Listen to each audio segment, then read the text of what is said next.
Hello, everyone. Welcome to another episode of Agritech Founders Diary, a show where we have amazing conversations with agritech startup and agritech founders, senior operators in the agritech space who are doing amazing stuffs. Today is not different at all. Today we are having an amazing guest join us in the studio as usual, and today we'll be having a conversation about everything agritech founders talks about, but few truly masters executions.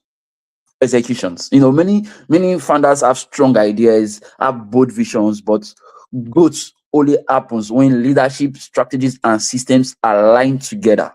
So today we'll be exploring how strong leadership, clear strategies, and well-built system turn agritech idea into scalable, sustainable business, moving founders from visions to real executions.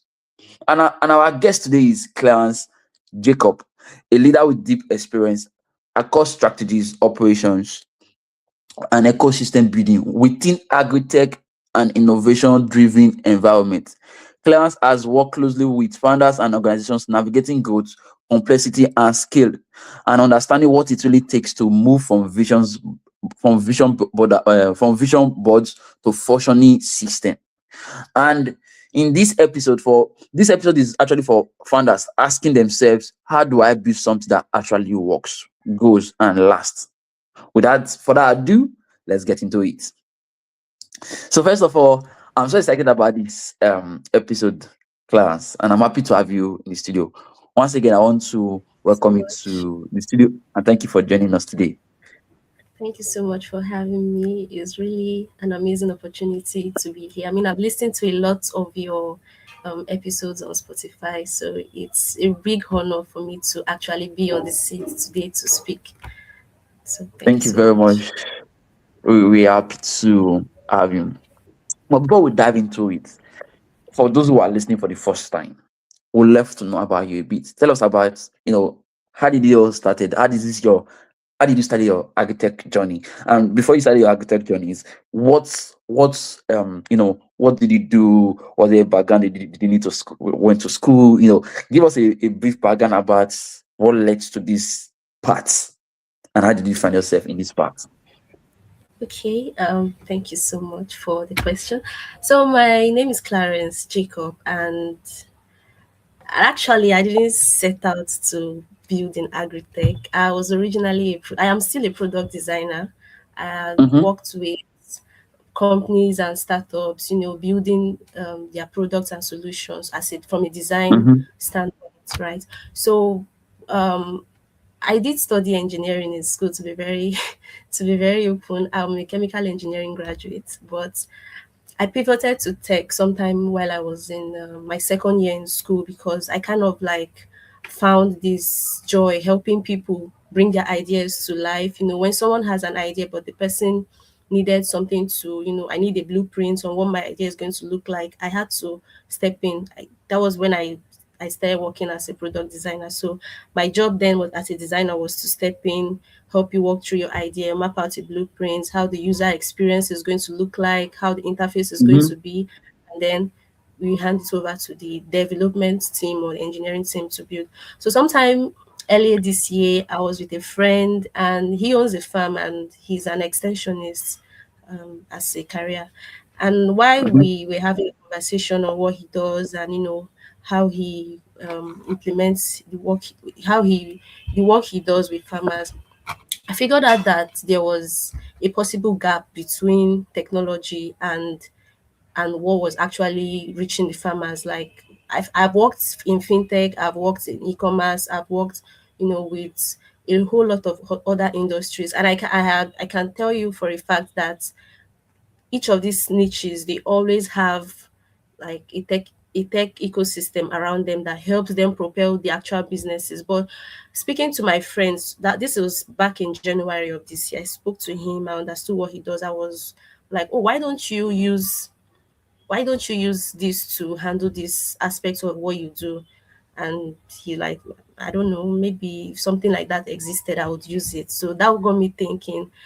I felt like maybe there was a possible space where I could, help farmers build in agri-tech. So potentially mm-hmm. I built Fen, And what FEN does is FEN helps farmers handle farm management, specifically the Okay. record keeping aspect. Yes. So think of it like how you have Excel, but this time it's Yeah. tailored for farmers. Yes. You have a tailored software where you can handle, you don't have to do manual computations, you don't have to do manual anything that has to do with, the only thing you just need to do is enter your record entries, and the system automatically provides reports and things like that for you. So yeah, so this was my beginning of coming into the agri-tech industry, and I have, between then and now, I think this is like 11 months, I have Yeah. learned a lot. Yes. So yeah, I think that's a brief introduction of how I came into the sector. Great. Nice. I mean, that's a fantastic journey so far, especially as a product designer. It's amazing to see a lot of people coming into the um agri-tech space these days, which is really good. Well, let's what experience, okay, you've talked about what your experience about, what shapes Yes. the experience that shapes your thinking about building and scaling ventures. Okay, but understanding the leader behind the work, understanding the leader behind the work helps frame the decision they make today, right? But now, along that journey, what leadership lessons did you learn in the hard way? I mean, one that changed how you approach learning, execution, or growth in the last 11 months. Okay. Yeah. Okay, so I think one of the things that affected, that learned, and I feel like it affected me, and I believe it also affects a lot of other founders out there, is trying to do everything at once. So Yeah. at the beginning, yeah, when I started, I was, I was micromanaging, I was handling everything, I was designing, I was reaching out to farmers, I was handling marketing, I was doing everything at the same Yeah. time. So yeah, so, and I realized that that was actually a trap, because by the time I started, I said, oh, you know what, I'm going to actually build a team. I started reaching out to people to, work together, to partner with and to join me as I build. I found out that it was a trap. Even after having people on my team, I would still want to try to do everything myself. So I feel it was a it has been my biggest learning experience, having to hold a position where you as a leader can also delegate tasks to your team members, and then you don't have everything centralized around yourself. So, and I believe Mhm. something like this happens with so many other founders out there, not even specific to the agri-tech domain. If you're a leader, you own something, you have a team that works with you. I believe one of the things you need to learn is how to actually execute leadership roles correctly. Don't just be a leader because you can handle everything. Be able to assign tasks when necessary, be able to have another person come in to handle some certain things, and then yeah. So I think that has been my biggest learning experience so far. Great. Amazing. I mean, that's really that's cool. I'm happy you've been able to learn something, because this industry is full of so many things. The good and the bad. They've been that kind of take place in the ecosystem. I kind of also share similar thoughts with you, because of course I also build on the side aside of the podcast I do, one architect that just and all that. And I think everybody has at one point feel like you do everything yourself. You might kind of micromanage everything yourself. So when we're talking about micromanaging, I feel like I've been there before. You do practically everything. But I think mine was because I didn't. Perhaps maybe I didn't trust people enough, because I have a lot. We have a lot of. I have a lot of team members. Um, Perhaps maybe I didn't trust them to deliver as exactly as I want it to be. So maybe that Yes. could be my. But those moments are often separate the good ideas from sustainable complaints, right? Now, but let me ask you: many agri-tech founders have strong visions, but they struggle with executions. From your experience, where does the breakdown usually happens between? Where does the breakdown usually happens? You know, did you All get the right. question? Yeah. Yes, I think I got the question. So, from my experience, and like I mentioned earlier, I've just been in the field a little under a year. Maybe next month should make it 1 year, if at all. Yeah. I think, yeah, the breakdown happens in three places. One is having the wrong team. The second is your distribution or adoption strategies, and then the third is Yeah. coming into that sector with a pre-existing assumption. So from the first one, having the wrong team can make or mar you. When I mean having the wrong team, I don't mean that you may have a team where everybody is a high urgency executioner, but then your team is one-sided, especially in agritech where you know that you need to be in communication with farmers, you need to be on the field. And then looking at your team is only filled with tech people, coding, programmers, engineers, and barely anybody who has on-field experience. And then there are some other teams where they have people who are filled with agri experience with farmers. They have a close relationship with farmers. They are able to, be on ground to hear the farmers directly, but they have little to no. Maybe it's just one person handling the whole tech aspect of things. So I think being able to um, being able to bridge that gap, having an equal balance of yes, building and having an equal balance of what your team should consist of is a very important aspect on where you can go right or wrong in as a founder in agritech. So I think there are also some founders who can be found at the intersection of all these of different areas. Some founders are skilled in tech; they still have farming experience, and they can still lead sales and marketing, pitch to investors, and do a whole lot of things. But a founder is just one person. You still need your team, a team that reflects your work as a founder. So I think that's one of the first things. And then the second is the distribution, like I said. And I'll be honest, even I myself, I'm not quite there as an early stage startup.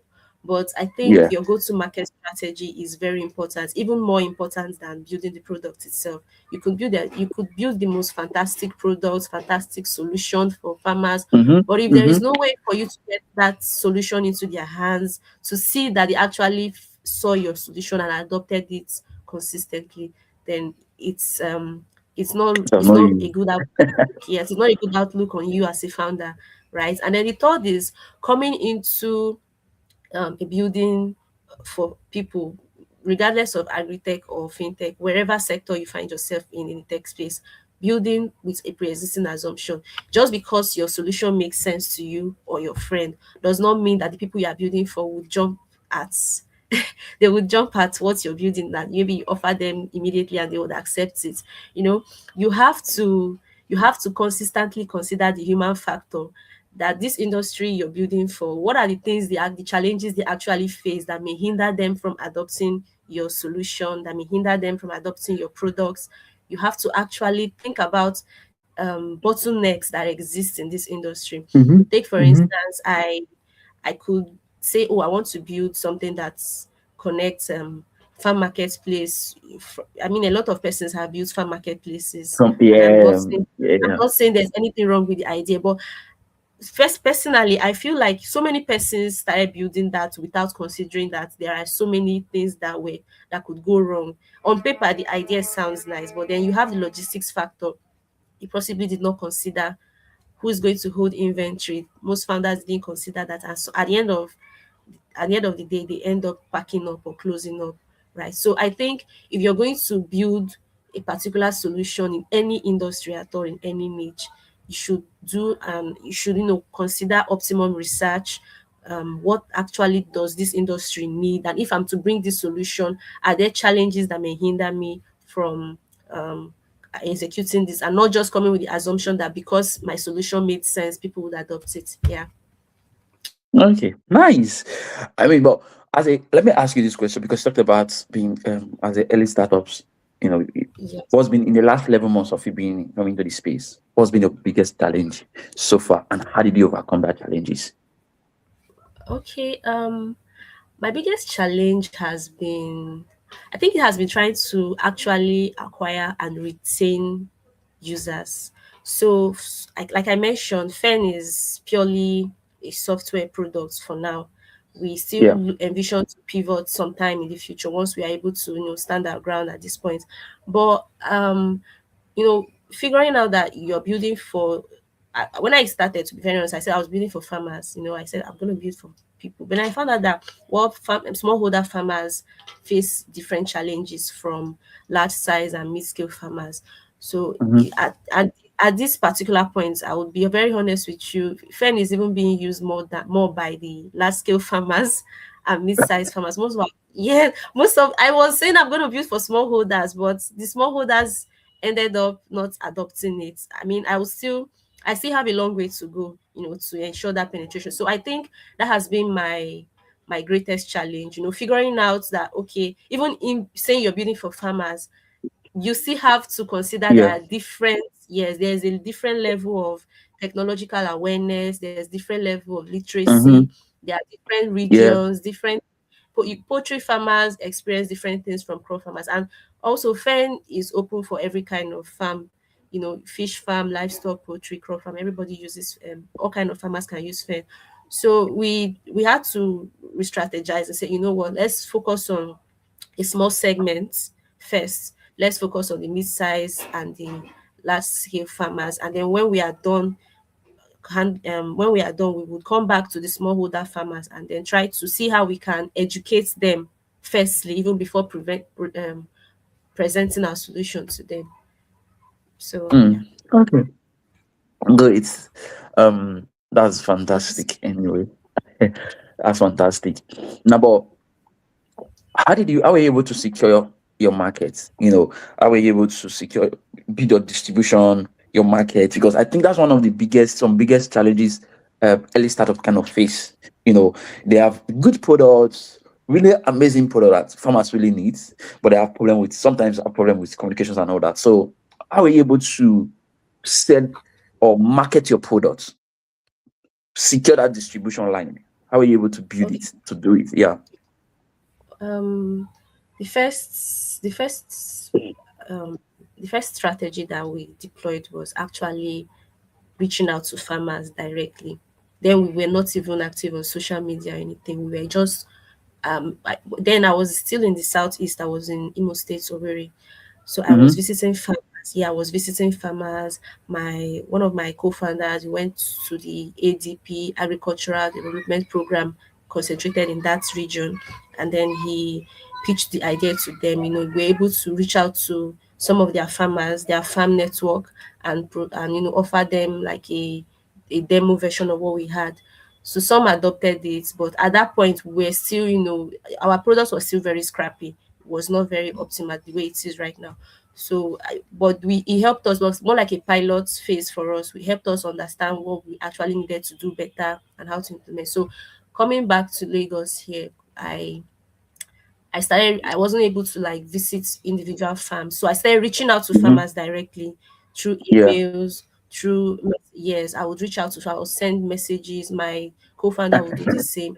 And and so far it's been working for us. We've been able to get a large user base even in Ghana and in South Africa at the moment. Amazing.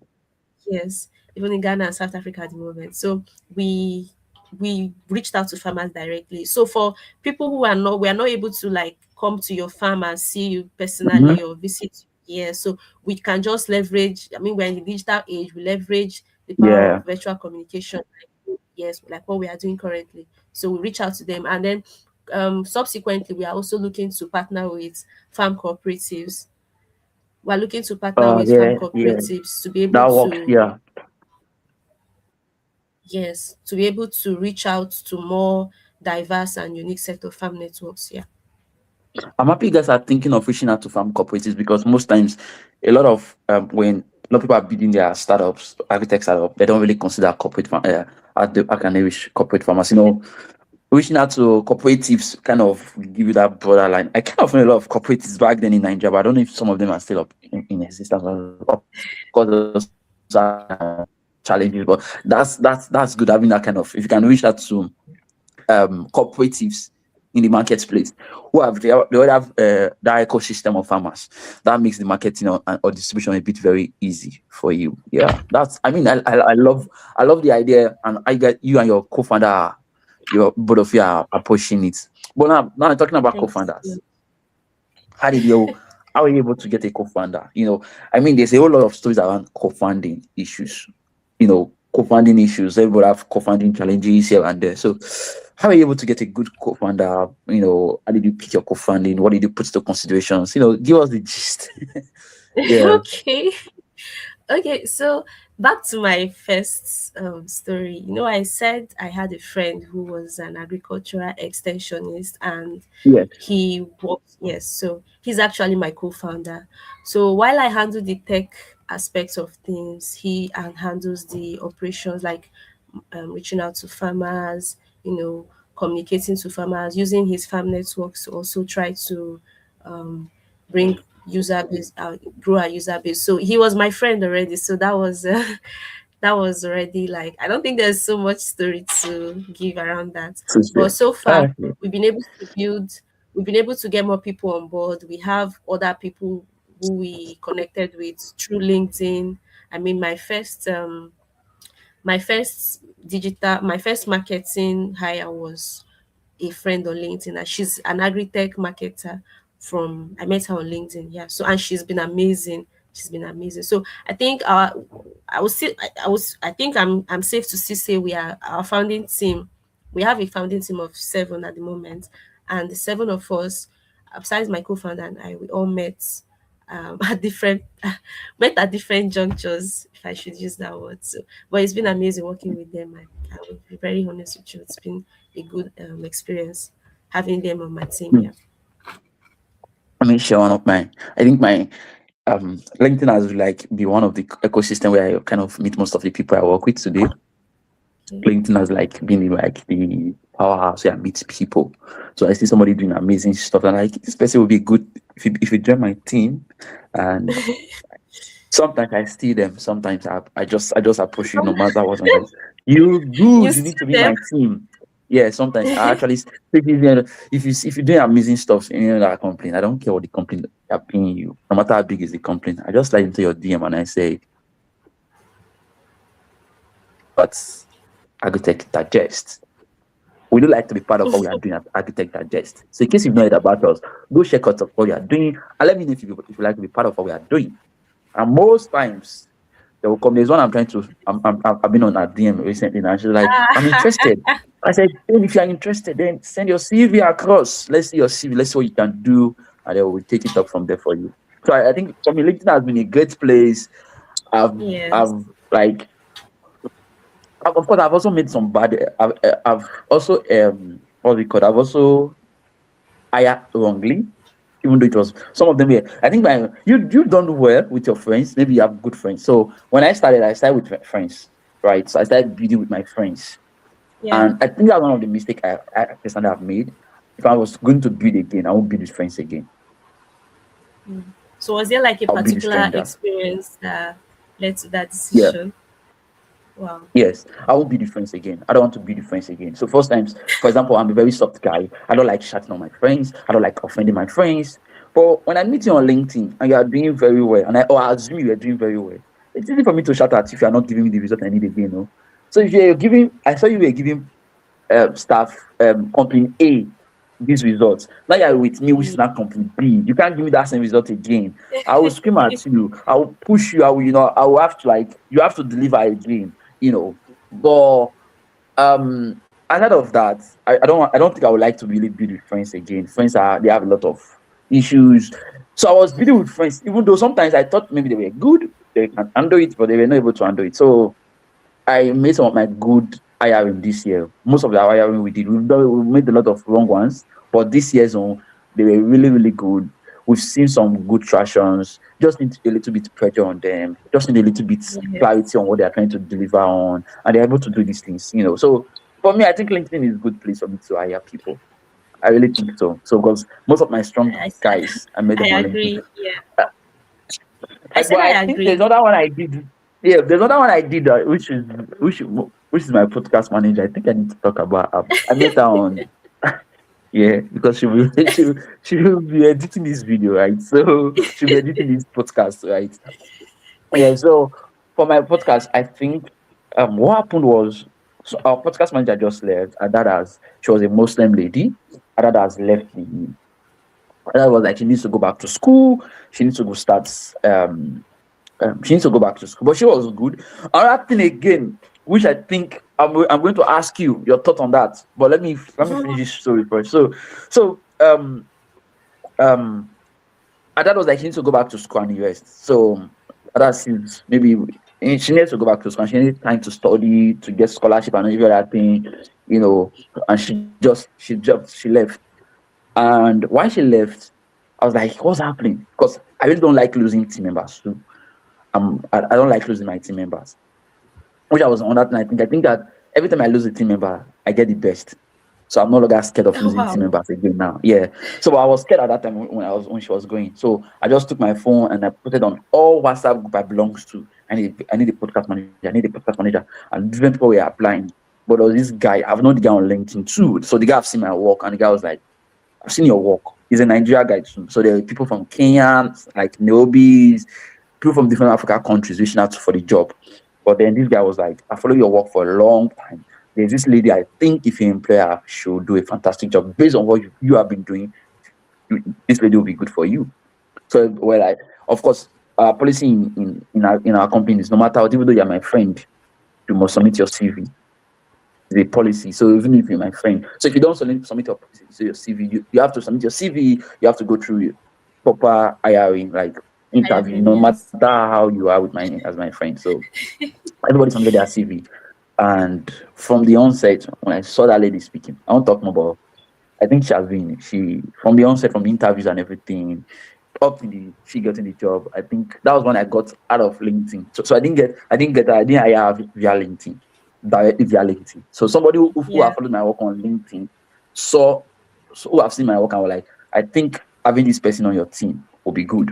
And she recommend so she came as recommendation. So sometimes I've also hired via recommendations. But yeah, let me ask you Yeah. another question.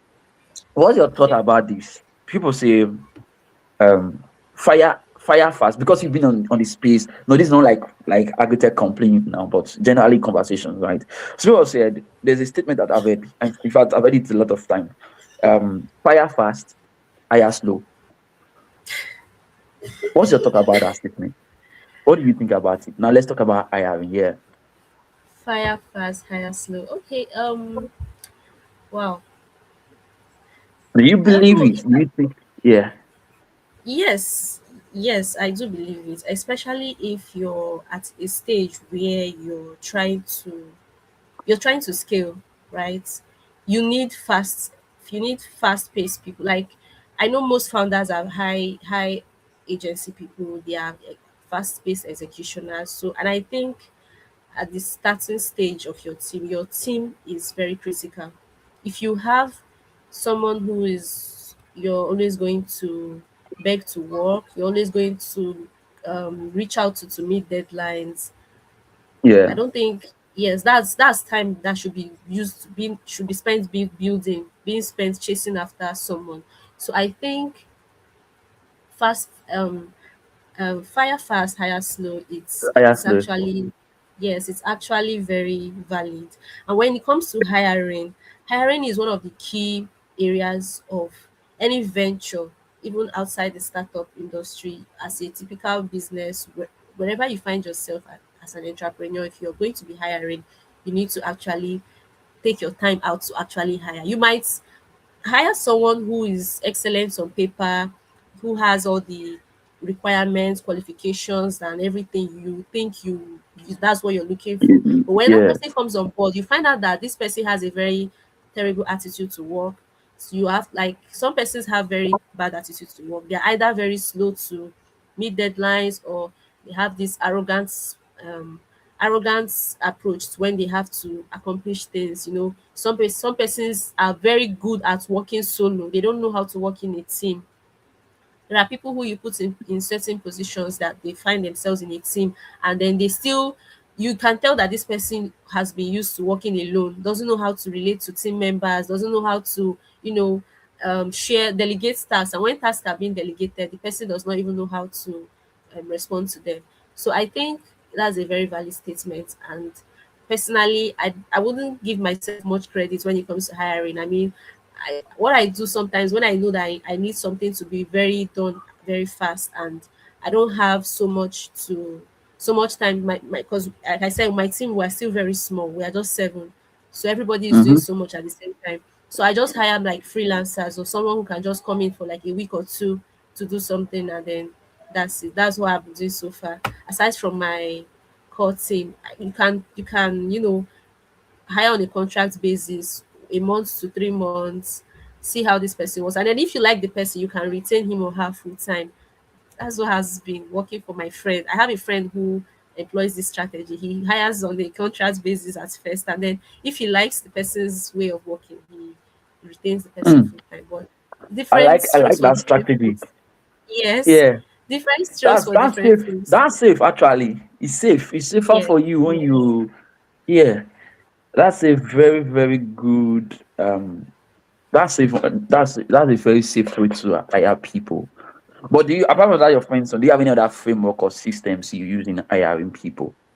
Like people okay, yeah, listening can. I try to check your track record, or like for instance, if I see you're someone who you put your work out there, you're very consistent with building a presence on social media, I try to check out what you've done in the past, the people you worked with. It gives me a clue or the sense of the kind of work that this person is doing and how this person can contribute effectively to my own team. And then when I'm speaking to the person's level of articulation matters too. How you're able to communicate what you do. Some persons are very good at what they do, but when it comes to communication, is a whole other is a whole other area they still need to work on. And I think I can, if I like someone enough, I would bring you on board and try to guide you in that aspect. I think it's something that can be worked on. But sometimes for fast moving startups, we don't usually have the time to train people. I think big orgs have more resources to train people, but Yeah, I personally would take someone in if I feel like you're good at what you do, but then you have problems when it comes to communicating how you will work. Maybe you did something. I'm trying to understand what you did, but you don't know how to yeah, communicate.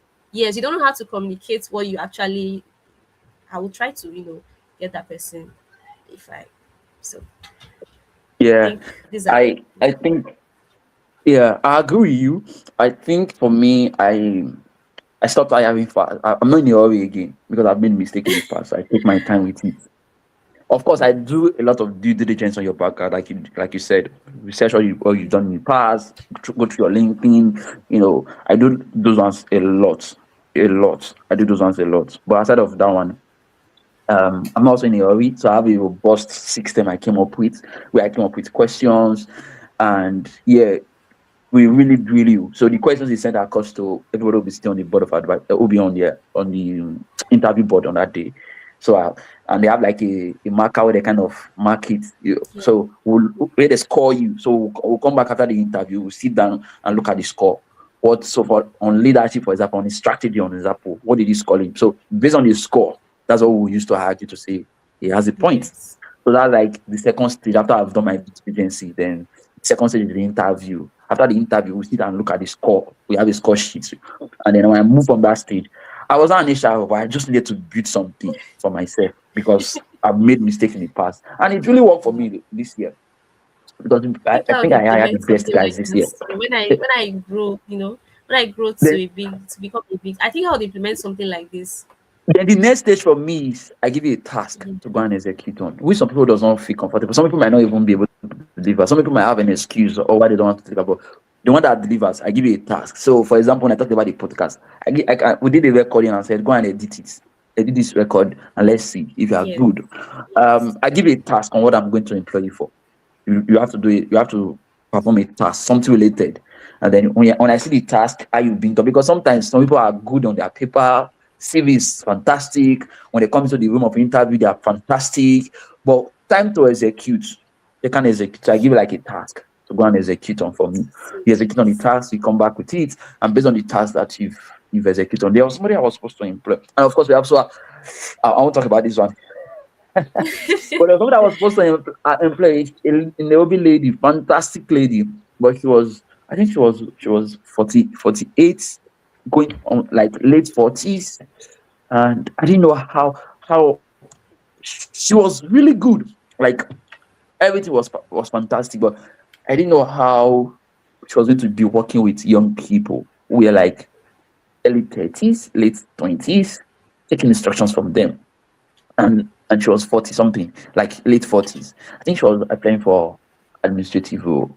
But it was so painful. That's the only reason why I didn't hire her. So I also put those things I into think I consideration can because relate to I think I can relate to what you're saying. I've been in a team. I worked in a team where we got a new hire and he felt he was too big enough because the person he was supposed to report to was younger.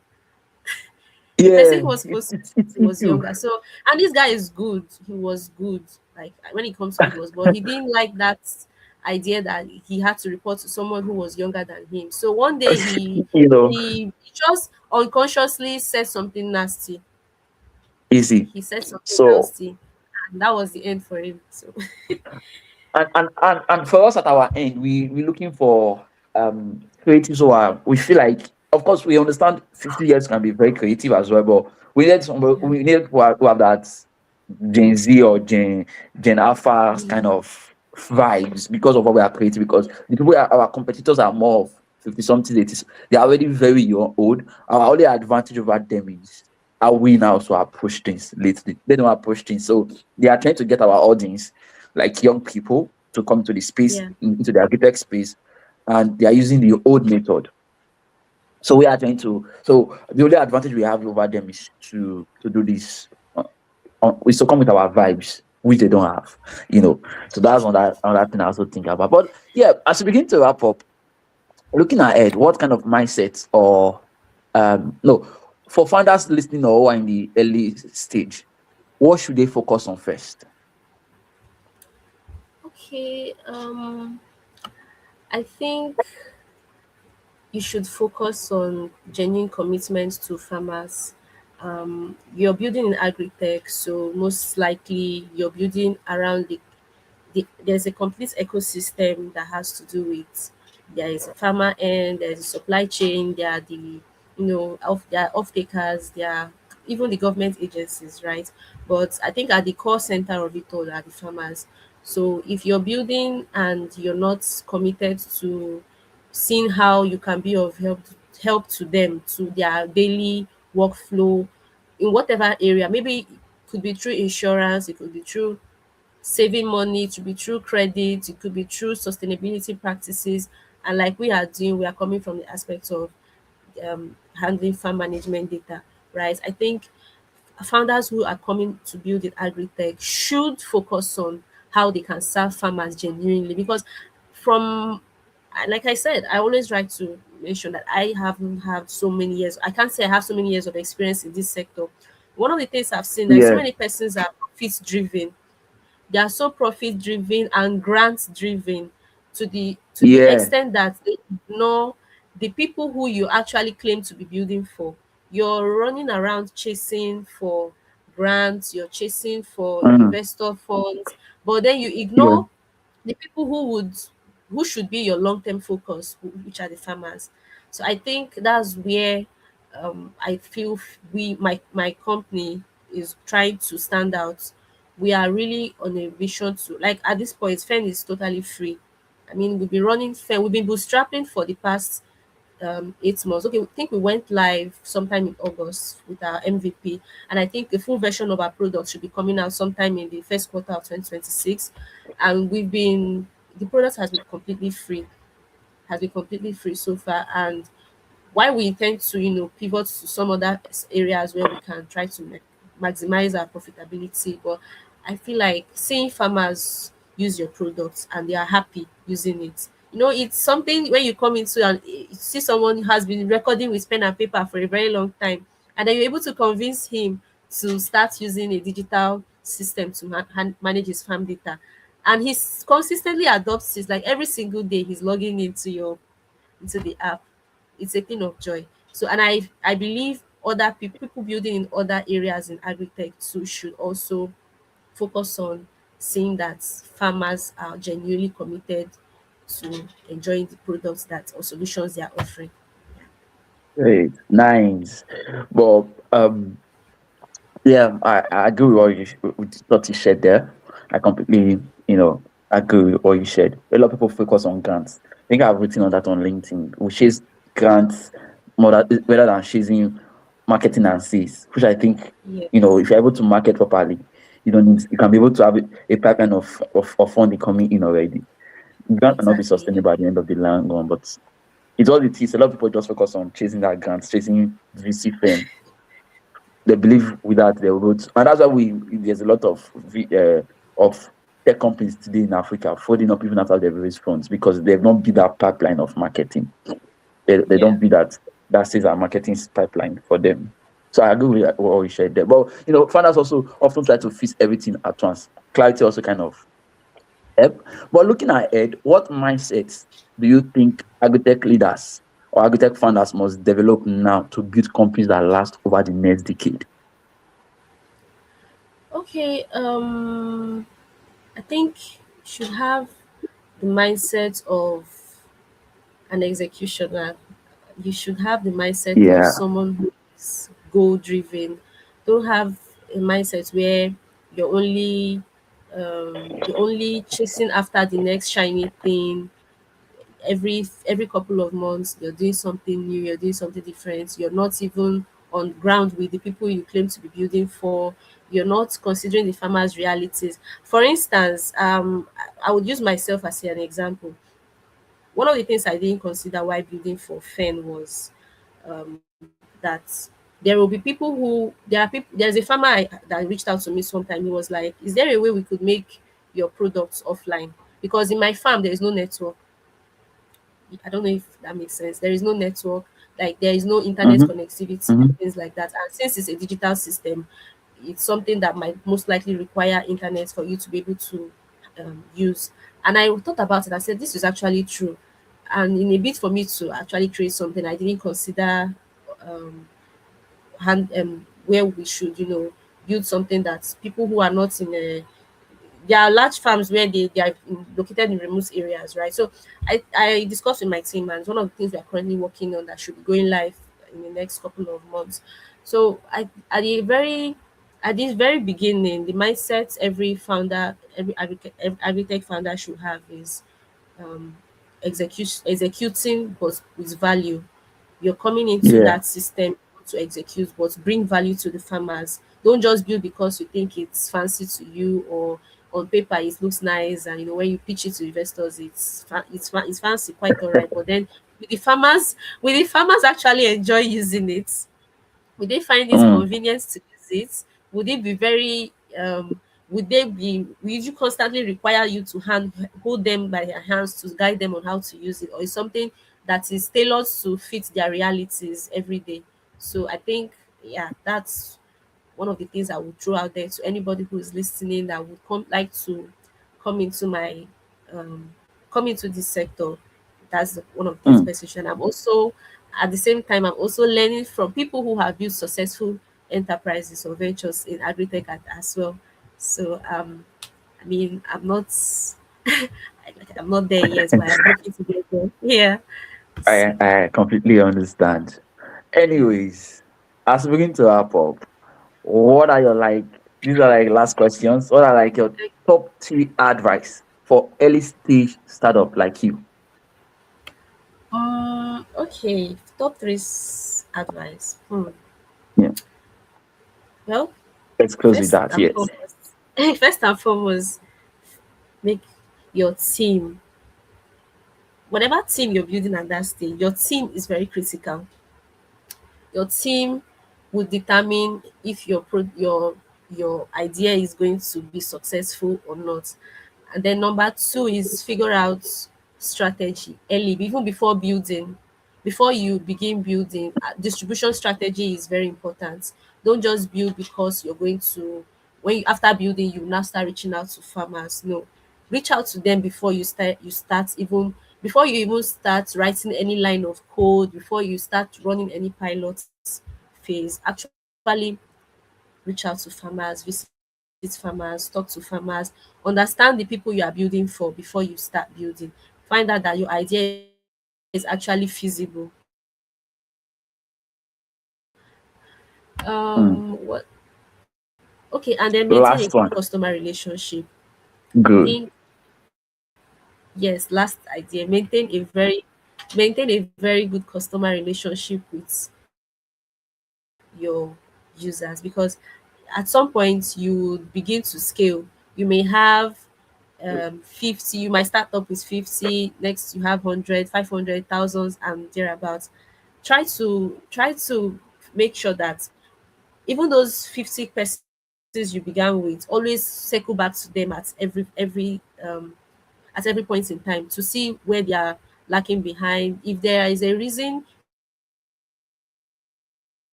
they are no longer interested in what you're doing, try to go back and understand what happened. This agriculture fields, a lot of things can go wrong at any point in time. One policy from somewhere can happen tomorrow and spoil a lot of plans for some farmers. Some policies can spoil a lot of plans for some farmers. A bad harvest, bad economy, inflation, so many things can go wrong that might make some farmers to just feel very depressed. Some farmers can just decide, you know what, I'm taking a break this year, I'm not doing again. I'm taking a break. I mean, there was a farmer I reached out to one time. I think I met them on Instagram, and they used to be very active. They used to be very active. And when I spoke to the founder, I asked what was happening. Like, she said, "We are no longer in operations for now. We are taking a break." You Mm. understand? So we are taking a break for now. So I mean, it would have been selfish on my part for me to just pitch, oh, we have new features available now for you to come and use, or that kind of thing. We yeah. So I think maintaining a good customer relationship matters, so that when word of mouth begins to market your proposal, eventually at some point people will begin to spread the gospel of what you do to their network. So maintain that relationship so that when they begin to spread it, it will work out fine for you. That's good. That's a good one. So it's been a Yes. pleasure having you today. Right. Thank you very much for your time. Of course, before we I go, really I'll drop this one more. Sustainability is about people and decision and not just technology. It's been a privilege and honor having Clarence join us today. Thank you for breaking down what it really takes to move from vision to execution. This conversation reminded us that growth is not accidental. It is designed through leadership, strategy, and system that works together. So our listeners, if you are building in agri-tech space and want to share your journey, lessons, or solutions, fill out the guest intent form link in our show description. You can listen to the episode and more on Spotify and Amazon Podcast. For behind the scene content and resources, visit www.agritechdigest.com and follow us on all our social media platforms: Facebook, LinkedIn, Instagram, and Twitter. Until until then, until next time, keep building with clarity, keep leading with purpose, and keep executing with intention. We'll see you in our next episode again. Thank you for joining us today. And it's totally a privilege having this conversation. I really enjoyed the conversation today. Thank you very much for your time. as well. I'm honored.